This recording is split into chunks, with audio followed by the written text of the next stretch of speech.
क्योंकि विषय जीवन निर्माण से जुड़ा हुआ है, तो ये आवश्यक है कि हम एक गंभीर चर्चा इस विषय पर करें। जब हम इस विषय पर गंभीर चर्चा करते हैं, तो सबसे पहली बात, जब हम बौद्ध अनुयायी हैं, तो हमें अपना दृष्टिकोण बदलना चाहिए।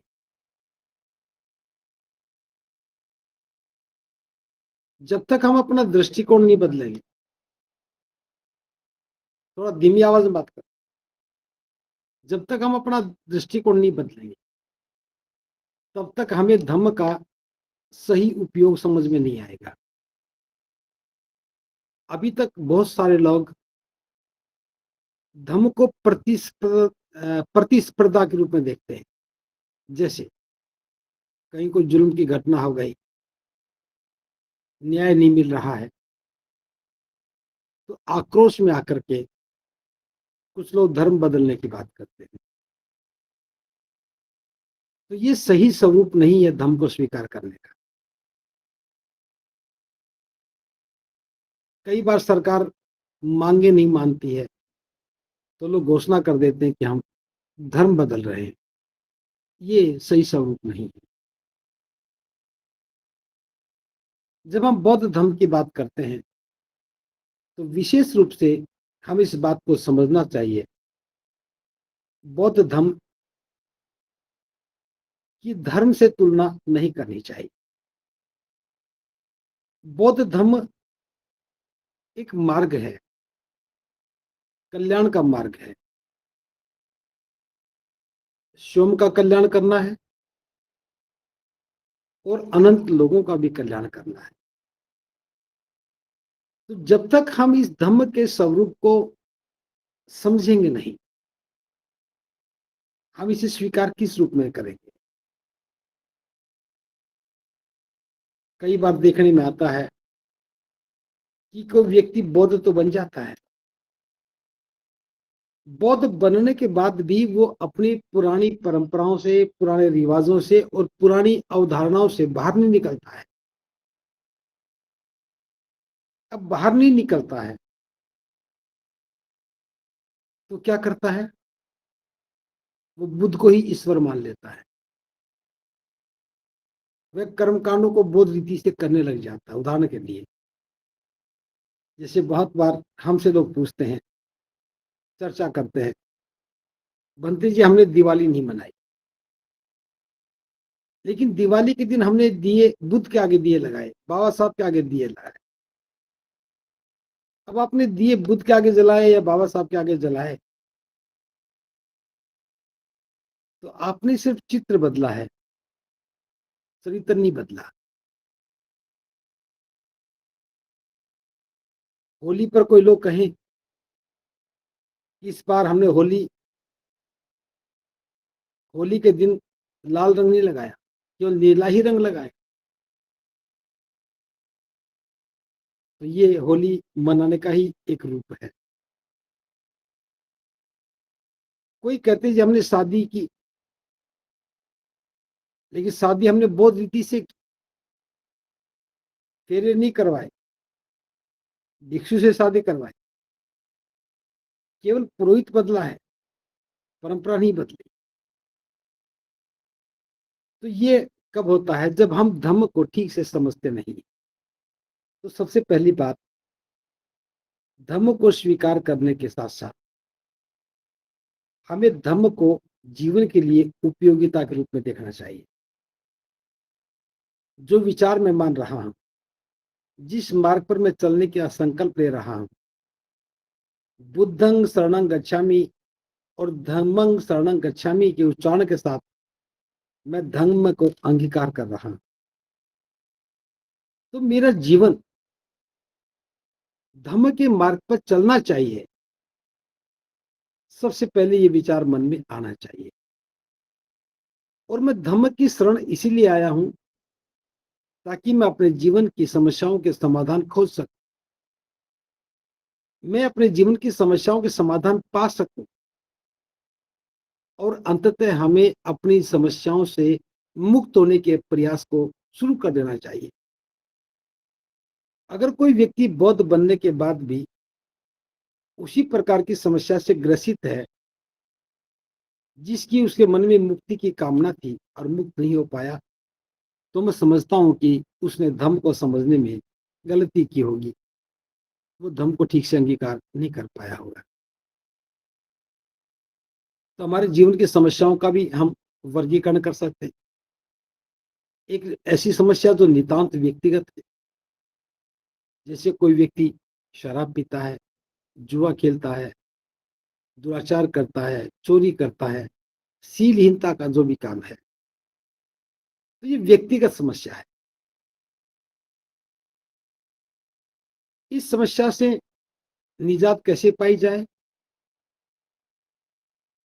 तो जब हमें इस बात का एहसास हो जाए कि मेरी व्यक्तिगत समस्याएं हैं, जो मेरी समस्याएं मेरे आचरण से जुड़ी हुई हैं, मेरी समस्याएं मेरे जीवन से जुड़ी हुई हैं, मेरी समस्याएं मेरे मन से जुड़ी हुई, तो उनका समाधान भी धम्म में है।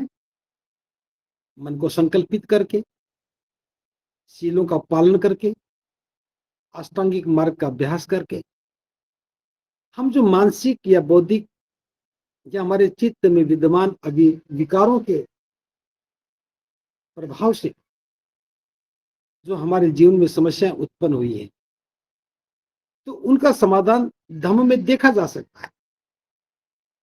जैसे बुद्ध ने धम्म के प्रवेश की जो बातें कही, तो उसकी शुरुआत ही बुद्ध धम्म और संघ की शरण में जाने से होता है। शरण, हमें शरणागत होना है। जब तक हम शरणागत के भाव में नहीं आए, तब तक ना बुद्ध से, ना धम्म से, ना संघ से हमारा कल्याण नहीं हो सकता। तो शरणागत होने के साथ साथ हमें आचरण के स्तर पर काम करना है। आचरण के स्तर पर का मतलब है कि हम अपने आचरण को श्रेष्ठ बनाएं, और वो 5 शीलों के पालन से होगा। आचरण की श्रेष्ठता शील मार्ग में आती है। उससे पहले हमें दुख मुक्ति के मार्ग को समझना। दुख मुक्ति अविद्या का नाश करने से होती है, और अविद्या का नाश प्रज्ञा के जागृत होने से होता है। तो यहाँ अष्टांगिक मार्ग शुरू। धम्म में प्रवेश करने के साथ साथ हमने अष्टांगिक मार्ग को भी जाना। और जब हम अष्टांगिक मार्ग में प्रवेश करते हैं, 8 चरण का मार्ग है, 8 बातें हैं जिसके 3 चरण हैं, प्रज्ञा, शील और समाधि। शील आचरण का भाग है, प्रज्ञा अविद्या के नाश का भाव है, और समाधि चित्त की निर्मल अवस्था का नाम है। तो हमने जो ही प्रज्ञा में प्रवेश किया, प्रज्ञा से अविद्या को समझा, अपनी अज्ञानता को जाना, और अज्ञानता को जानने के बाद उससे मुक्ति का मार्ग कैसे मिलेगा, इस बात को समझा, और मन को संकल्पित करके सम्यक संकल्प के साथ हम उस समस्या से बाहर निकलते हैं, तो हमारी बुद्धि निर्मल हो जाती है। तो जितने भी विकार जो मन के स्तर पर थे, जिनसे हमारा मन दूषित हुआ, जैसे लोभ का विचार है, ईर्ष्या है, राग द्वेष है, आलस्य है, ये जितने भी मन के विकार हैं, जो हमारी चित्त की निर्मलता को नष्ट करते हैं, प्रज्ञा के जागृत होने से हम अपने विकारों को देखने लग जाते हैं। और फिर एक भाव जब पैदा होता है कि मुझे इन कष्ट से मुक्ति पानी है, तो फिर वहां धम्म हमारी सहायता करता है कि आपको अगर अपने चित्त के विकारों से मुक्ति पानी है, तो प्रज्ञा समझ में आ गई, चित्त के विकार समझ में आ गए, तो आचरण श्रेष्ठ करो। आचरण श्रेष्ठ करने के लिए, चित्त की निर्मलता को बढ़ाने के लिए, फिर समाधि के मार्ग में प्रवेश करना पड़ेगा। सम्यक प्रयत्न होंगे, सम्यक व्यायाम हो गया, सम्यक स्मृति हो गया, जागरूकता, उसके बाद सम्यक समाधि। आज का विषय मेरा ये अष्टांगिक मार्ग पढ़ाने का नहीं है, क्योंकि संदर्भ जुड़ा हुआ है। अष्टांगिक मार्ग के समझने से, अष्टांगिक मार्ग को आचरण में उतारने से हम अपने जीवन की अनेकों समस्याओं के समाधान पा सकते हैं। फिर पारिवारिक समस्याएं हैं, परिवार की समस्याएं भी हमसे जुड़ी हुई हैं, लेकिन उन समस्याओं में कुछ और भी शामिल है। जैसे घर में कलह है, अब ये समस्या परिवार की है, यानी कि उस कलह ने हमारी शांति को भंग किया, उस कलह ने हमारे चित्त को विकृत किया। लेकिन वो कलह केवल एक व्यक्ति को प्रभावित नहीं कर रहा, उस परिवार में रहने वाले प्रत्येक व्यक्ति को प्रभावित कर रहा है। तो ये समस्या व्यक्तिगत भी है और ये परिवार की समस्या भी है। अब परिवार की समस्या के लिए परिवार को सहयोगी बनना पड़ेगा।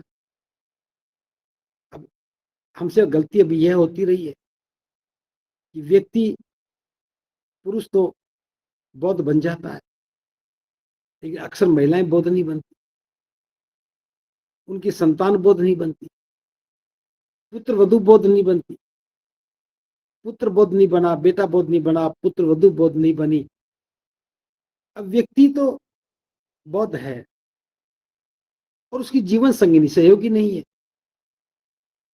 तो कलह का कारण हो गया। उस कलह में बच्चे भी देखते हैं कि मेरे पिता तो न जाने कैसी कैसी बातें करते, मेरी मम्मी कुछ बात करती, हम कहाँ जाएं। इसलिए वो तटस्थ रहेंगे, ना आपके साथ होंगे ना अपनी जीवन संगिनी के साथ होंगे। तो कलह ने हमारी पारिवारिक शांति को भंग किया, परिवार की एकजुटता को खत्म किया और एक मत होने के बजाय भिन्न भिन्न मत मन में विकसित हो गए और परिवार की संरचना क्षतिग्रस्त हो गई। अगर इस बात को समझ लिया जाए कि मेरे व्यक्तिगत बौद्ध बनने से मेरा कल्याण नहीं होगा, परिवार का भी कल्याण हो, इसलिए नई जिम्मेदारी शुरू हो गई कि धम्म में जाना है तो अकेले जाना के लिए मनाही नहीं है, कोई भी अकेला जा सकता है। लेकिन अगर हमें परिवार का भी कल्याण करना है तो फिर एक वातावरण निर्मित करना चाहिए और परिवार की समझ में आना चाहिए कि हम बौद्ध क्यों बन रहे हैं। बौद्ध बनने से हमारे घर के कलह दूर हो जाएंगे। अब घर में गरीबी है, आवश्यकताएं पूर्ति नहीं होती है और व्यक्ति प्रतिस्पर्धा में आ गया। पड़ोसी के घर में कार है तो मुझे भी कार चाहिए, कार नहीं है तो मैं बेकार हो गया, कार नहीं है तो हम क्या हो गए, बेकार हो गए। एक प्रतिस्पर्धा के भाव ने हमें गरीबी को धकेल दिया, कर्ज में जकड़ दिया, कर्ज का जीवन दुखी करता है। धम्म की शरण में आने के बाद एक बात समझ में आ जाती है कि कार उसकी आवश्यकता थी, उसने खरीद ली, मेरी आवश्यकता नहीं है। अगर आवश्यकता है तो मेरा सामर्थ्य नहीं है, अगर सामर्थ्य है तो मुझे धन का उपयोग कोई और किसी मद में करना है। तो जो घर में आर्थिक तंगी का जो वातावरण बनना था वो बच जाएंगे। क्योंकि धम्म की शरण में आने के बाद एक बात समझ में आती है कि हमारा मन ही विकारग्रस्त हो गया, हमारा मन लोभग्रस्त हो गया, हमारा मन ईर्ष्यागत हो गया। इसलिए किसी और को देख करके उसके पीछे दौड़ने की बजाय उसके बराबर दौड़ने का भाव पैदा होता है कि मैं किसी से कम क्यों हूं।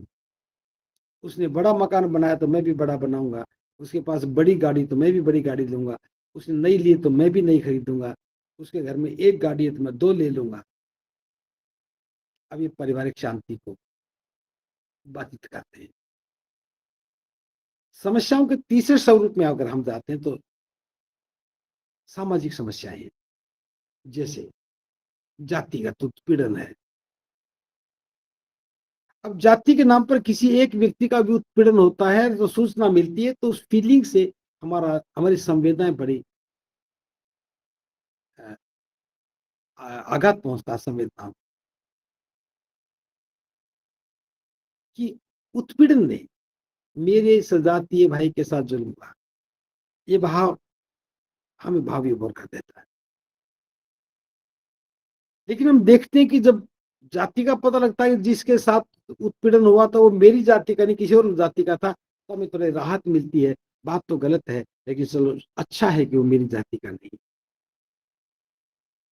अब इस सामाजिक समस्याओं में भी हम वर्गीकरण को देखते हैं। लेकिन बुद्ध की शरण में आने के बाद हमारे मन का भाव बदल जाता है कि ये समस्या व्यक्तिगत नहीं है, जातिगत नहीं है, ये तो मानवता के लिए बुरी बात है कि किसी के साथ भी अपराध हुआ है और नहीं होना चाहिए। तो बौद्ध बनने के बाद हम जाति की ओर नहीं देखते, बौद्ध बनने के बाद हम समाज को देखते हैं। अरे, उस अमुक व्यक्ति के साथ हुआ, ये तो गलत हुआ, औरों के साथ ना हो। इसलिए हमें उसको उस व्यवस्था से बाहर निकाल करके अपनी व्यवस्था का भी पाठ पढ़ाना चाहिए। तो हम देखते हैं कि धर्म हमारी सहायता करता है सामाजिक समस्याओं के समाधान में। बौद्ध बनने के बाद जाति का नाम नहीं, तो मनोबल नहीं टूटेगा। बौद्ध बनने के बाद गरीबी की ओर हम नहीं जा सकते, क्योंकि बुद्ध हमें सजग करते हैं। हम कुप्रथाओं में धन बर्बाद करने की बजाय हम उस धन को विकास में लगाते हैं, तो हम सुशिक्षित हो जाते हैं, सभ्य हो जाते हैं, आर्थिक गरीबी से बच जाते हैं। तो ये कल्याण की बात हमें मिल गई। समाज अगर इकट्ठा होकर के गलत परंपराओं से मुक्ति पाले, जैसे मृत्यु बहुत जैसी समस्याएं हैं, विवाह पर अनाथ शनाथ खर्च होने की बातें हैं, तो हम देखते हैं कि अगर धम्म के स्वरूप को सामाजिक रूप में देखा जाए, तो हम अपनी समाज की तमाम समस्याओं को खत्म कर सकते हैं। आप कहेंगे कि ये दृष्टिकोण भी छोटा हो गया, कि बौद्ध लोगों की समस्या क्यों खत्म करें, सबकी खत्म होनी चाहिए। समस्या सबकी खत्म नहीं होती, समस्या तो उसी खत्म होती है जब कोई व्यक्ति समस्या को समस्या मानना स्वीकार करता है। अगर कोई बौद्ध व्यक्ति है और समस्या को समस्या के रूप में नहीं देखता, तो समाधान की कहाँ संभावना है। उदाहरण के लिए, महिलाएं घूंघट करती हैं और घूंघट में वो इज्जत देखती हैं, घूंघट में वो सम्मान देखती हैं। उनके मन में घूंघट के कारण जो सम्मान का भाव उत्पन्न हुआ है, आप उसे निजात नहीं दिला सकते जब तक उसकी मनोदशा में बदलाव नहीं होगा। तो इस प्रकार हम देखते हैं कि धर्म के प्रभाव से हम व्यक्तिगत समस्याओं से मुक्ति पा सकते हैं, पारिवारिक समस्याओं से मुक्ति पा सकते हैं, और सामाजिक समस्याओं को भी, उनके समाधान को भी यहाँ देखा जा सकता है। तो पहली बात तो ये हो गई कि धर्म के प्रभाव से हम इसको एक कल्याण के रूप में देखें कि धर्म मेरा कल्याण करेगा, धर्म से मेरा कल्याण होगा, मेरे परिवार का कल्याण होगा, और धर्म से समाज का कल्याण होगा। दूसरी बात, इस कल्याण की भावना से ऊपर जब हम उठते हैं, तब व्यवस्था निर्माण शुरू होता है। अभी तक तो हम निजी, पारिवारिक और सामाजिक समस्याओं से जूझ रहे हैं। जब कोई भी व्यक्ति या समाज या समूह इन समस्याओं से निजात पा जाता है, तब उसके सामने नए संकल्प जागृत होते हैं।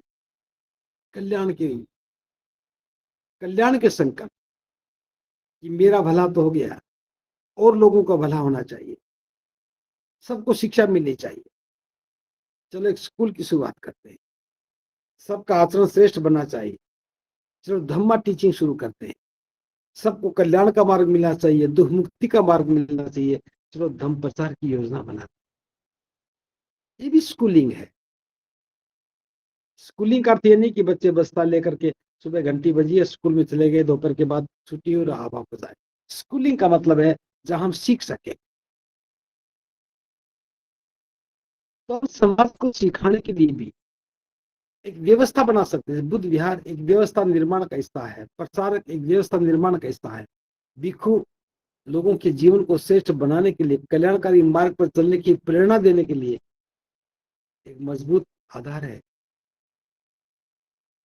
तो यहाँ हम व्यापक रूप में सामाजिक, व्यक्तिगत और पारिवारिक समस्याओं के समाधान खोज सकते हैं। इसके साथ साथ हम देखते हैं कि जीवन के कल्याण के लिए आस्थाओं का बदलना बहुत जरूरी है, विश्वास का बदलना बहुत जरूरी है। अभी तक जो हमारी दौड़ है, उससे बाहर निकलना बहुत जरूरी है। उदाहरण के लिए, मैं कल ही किसी को सुन रहा था, वो कह रहा है कि लोग ईश्वर को बाहर खोजते हैं। ये खोज गलत है। ईश्वर बाहर खोजने से नहीं मिलता। ईश्वर को अपने अंदर खोजो, फिर जो खोज रहे हो तुम्हें मिल जाएगा। ईश्वर तो हमारे अंदर ही है, बाहर नहीं है। अब एक विचार है, ईश्वर है या नहीं है। एक विचार है, ईश्वर बाहर है या अंदर है। ईश्वर संसार में व्यापक रूप में है या हमारे अंदर ही समाहित है, या हमारे अंदर ईश्वर का छोटा सा अंश है। बहुत सारी बातें आती हैं, लेकिन मैं जो बात बताना चाह रहा हूं ये नहीं है। ईश्वर को बाहर खोजे या अंदर खोजे, दोनों ही भ्रमित करते हैं। बाहर अनंत है, कहां खोजोगे। लाखों करोड़ों लोगों ने हजारों वर्षों से खोज शुरू कर रखी है, ईश्वर मिल जाए, ईश्वर मिल जाए, नहीं मिला। एक भी व्यक्ति नहीं मिला जो कहे कि मुझे ईश्वर मिला। तो क्या हम ये मान ले कि ईश्वर बाहर नहीं है। कुछ समझदार लोग आगे बढ़कर कहते हैं नहीं, ईश्वर तो अंदर ही खोजो। मिला उनको भी नहीं है। जिसने बाहर खोजा उसको भी नहीं मिला, और जिसने अंदर खोजा उसको भी नहीं मिला। विषय सिर्फ इतना सा है, खोज ही गलत है। किसको खोजा जाए, ईश्वर को क्यों खोजा जाए। सिर्फ बाहर खोजो या अंदर खोजो, बात तो एक ही है। जब उसका अस्तित्व ही नहीं दिखता तो खोजोगे क्या। बस हम थोड़े से अप हो जाते हैं जब हम कहते हैं वो अमुक आदमी, वो छोटे दृष्टिकोण का है, वो ईश्वर को बाहर खोज रहा है। और कहता मैं तो बड़ा दार्शनिक हो गया हूं, मैं ईश्वर को अपने अंदर खोज रहा हूं। बुद्ध कहते हैं कि ईश्वर को खोजना ही गलत है। अगर खोजना तो खुद को खोजो, मैं कौन हूं, मैं क्या कर सकता हूं, मेरे जीवन के अर्थ क्या है। उदाहरण के लिए, जैसे तथागत धूलकोट में आए, थूलकोट लिखा, थूलकोट, जिसे आप धूलकोट भी बोलते थे, थूलकोट भी बोलते हैं। गुड़गांव के पास भी एक धूलकोट जगह है, बिल्कुल गुड़गांव के साथ में। वो भी टीले पर बसा है, हो सकता है कि उसी को ही थूलकोट कहा गया। और भी कई नगर हैं।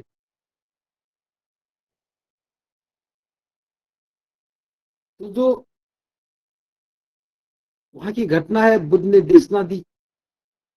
और एक नगर सेठी का बेटा जिसे रखवाल नाम था, उसने बुद्ध की देशना को सुना और रूपांतरित हो गया। अपने माता पिता से भिक्षु बनने की याचना करने लगा। माता पिता ने नहीं माना, स्वीकार नहीं किया, तो आंगन में ही लेट गया और कह दिया कि अगर मुझे अनुमति नहीं मिलेगी तो मैं यही दम तोड़ दूंगा, उठूंगा भी नहीं।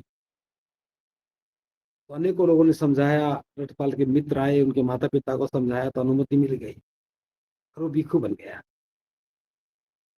तो रटपाल की गाथा में आता है, कथा में आता है कि रटपाल से पूछा गया, राजा ने पूछा कि ये रटपाल, ना तो तुम बुजुर्ग हो, ना तुम कर्जदार हो, ना तुम्हारी कोई क्षति हुई है व्यापार में, और ना तुम बीमार हो, तो क्या सोच करके, क्या जानकर गृह त्याग किया।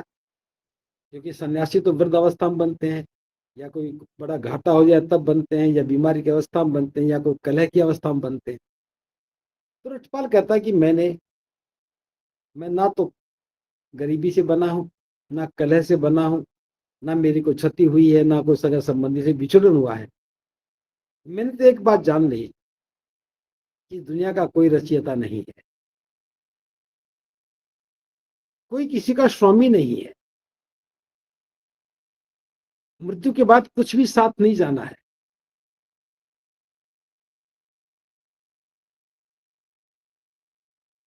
ये सारी बातें। एक बात और थी जो भी याद नहीं आ रही है। तो कहता है कि मैं इन चार बातों को जान करके मैंने सब कुछ त्याग दिया। अब ये समझ का लेवल है। इकलौता बेटा था, नगर सेठी था, अपार धन संपदा, शादीशुदा भी था, लेकिन समझ में आ गया कि भोग विलास, परिवार, ये सब ये रोक के रखेंगे, मुझे स्वतंत्र होना चाहिए। अब ये बौद्धिक परिवर्तन हुआ, विचार बदला हुआ।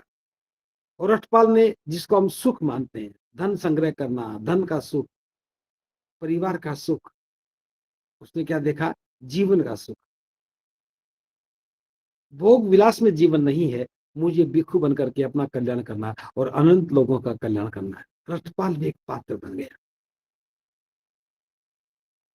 तो बुद्ध की जो खोज है वो ईश्वर की खोज का समर्थन नहीं है। ईश्वर को बाहर खोजे अंदर खोजे ये नहीं है, हम खोज खुद की करनी चाहिए। रक्षपाल ने खुद की खोज की और स्वतंत्र हो गए। उदाहरण के लिए एक बात और बता रहा हूं।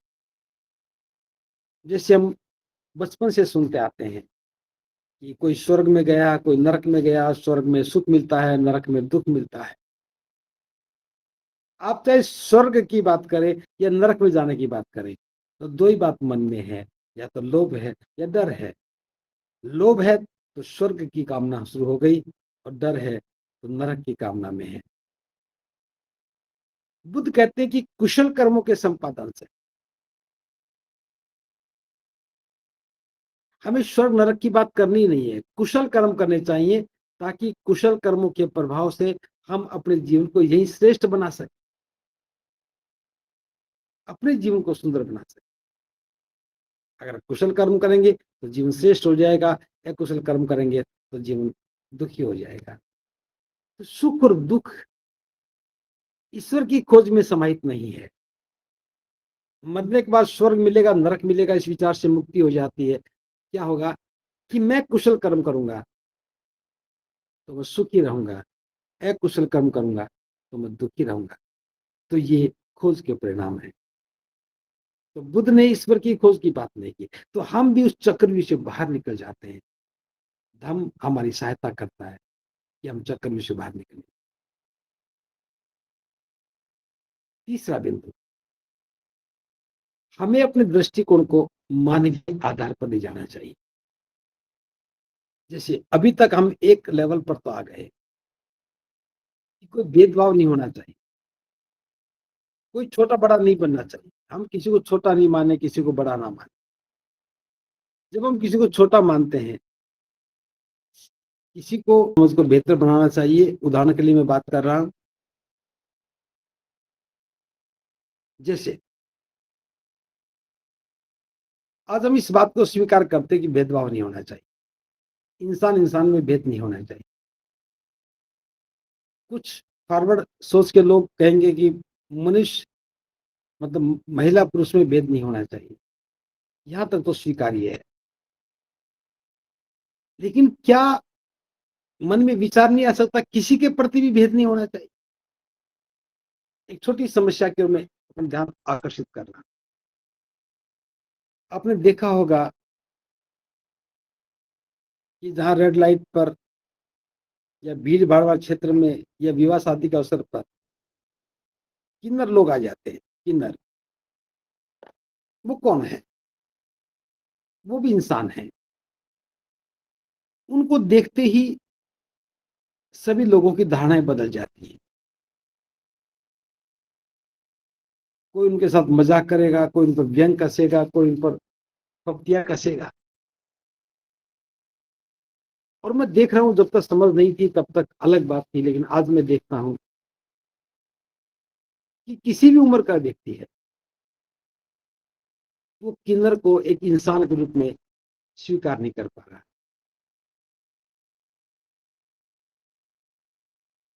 एक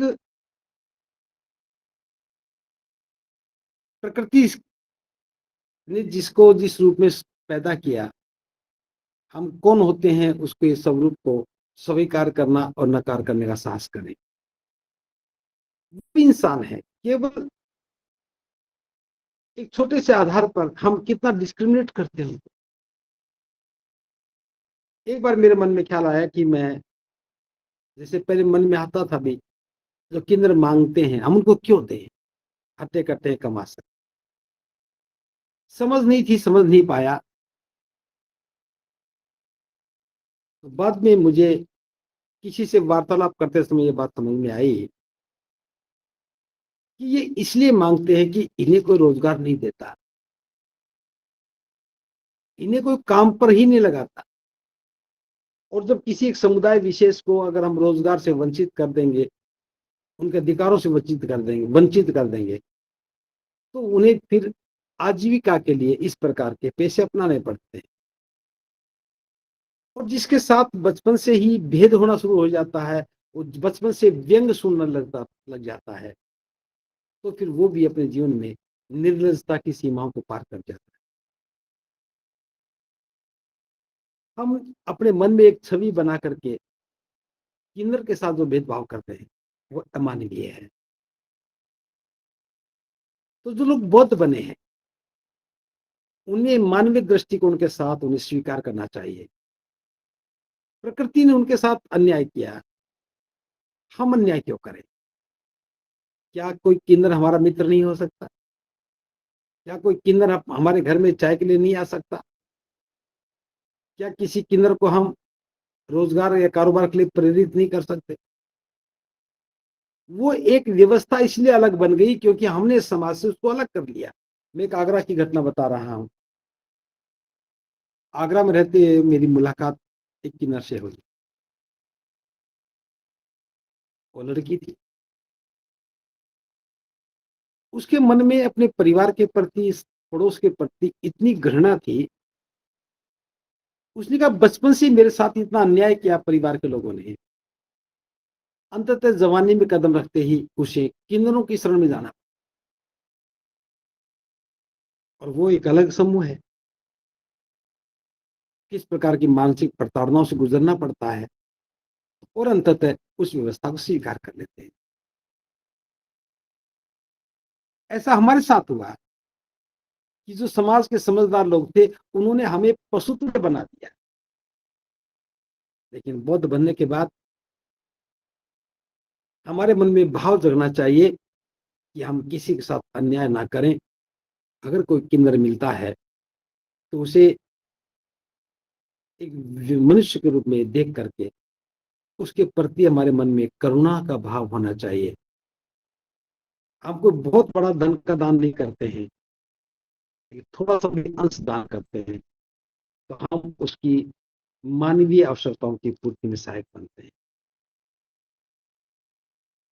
मैं इस बात पर नहीं जा रहा हूं कि कोई कहेगा जी वो पैसा बर्बाद करते हैं, ये करते हैं। हर कोई बर्बाद करता है। समाज ने जिसके साथ अन्याय किया है, हमारा फर्ज बनता है हम उसको न्याय दें। धर्म को आप अगर स्वीकार करते हैं तो किसी के साथ अन्याय होते कैसा देख सकते हैं? क्या कल्पना नहीं कर सकते कि एक ऐसा समाज जिसमें किन्नरों की अलग से पहचान ही ना हो, वो भी एक सामान्य मनुष्य की तरह से पढ़े, वो भी सामान्य मनुष्य की तरह से कारोबार करे, वो भी सामान्य मनुष्य की तरह से व्यवहार करे। किसी भी आदमी की मानसिक प्रवृत्ति को बदलने के लिए उसे बुरा परिवेश चाहिए। बुरा परिवेश में उनकी बुरी प्रवृत्ति बन जाती है, अच्छे परिवेश में अच्छी प्रवृत्ति बन जाती है। तो बौद्धों का दायित्व बनता है इस प्रकार के विचार को समझे। एक बात और बता रहा हूं, अगर किसी व्यक्ति को मानसिक रोग हो जाए, मानसिक रोग, अनेकों प्रकार के मानसिक रोग,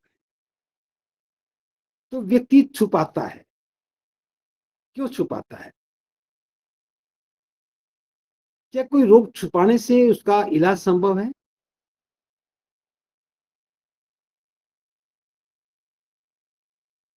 हमें इसको एक अलग दृष्टिकोण देखना चाहिए। अगर कोई व्यक्ति मानसिक रूप से असंतुलित हो गया, तो ये भी एक रोग है, ये भी एक समस्या है। और ऐसे समय में हमें उस व्यक्ति के साथ खड़ा होना चाहिए। चल भाई, तुझे कुछ नहीं हुआ, ठीक हो जाएगा, ये समस्या दूर हो जाएगी, चलो मनोरोग विशेषज्ञ के पास चलते हैं। अब लोग जो मनोरोग विशेषज्ञ के पास जाते हैं, वो भी अपनी पहचान को छुपाने की कोशिश करते हैं, क्योंकि समाज को पता लग जाता है कि इस व्यक्ति का मानसिक संतुलन बिगड़ गया, तो हम कहते हैं ये तो पागल हो गया, कहते पागल हो गया। फिर पागलों के साथ हम कैसा व्यवहार करते हैं? अगर हम थोड़ा अतीत में जाकर देखें, हो सकता है वर्तमान में आप ना करते हो। जब गांव में कोई एक आध पागल जैसा व्यक्ति दिखता था, मैं उसे पागल नहीं कह रहा हूं, लेकिन पागल जैसा, जैसा हमारी भाषा शैली में है। तो क्या कभी किसी व्यक्ति ने पागल व्यक्ति के साथ अच्छा व्यवहार करते देखा है? कोई व्यंग कसेगा, अगर वो मारने को दौड़ता है तो हंसेंगे, उसकी अवस्था को देख करके हंसेंगे।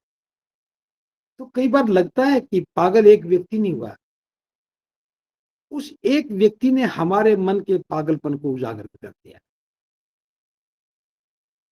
एक नगर में एक व्यक्ति पागल है, उसके साथ सभी लोग पागल हैं, क्योंकि इस पागल को हमने पागल बना दिया है। और वो पागल था, लेकिन हम अपने व्यवहार में पागलपन ले आए। आप चाहे कितने भी करुणावान हो। एक छोटी सी घटना का जिक्र कर रहा हूँ। एक बार पहले भी मैंने किया था। ये कोरोना काल के बाद की परिस्थितियों का मैं जिक्र कर रहा हूँ। एक बार मैं अलीगढ़ में ठहरा हुआ था, तो वहाँ किसी सामाजिक एक जुल्म का केस था। कुछ लोग धरने पर बैठे थे, 50-60 लोग धरने पर बैठे थे। तो कुछ लोगों ने उनके लिए भोजन की व्यवस्था की।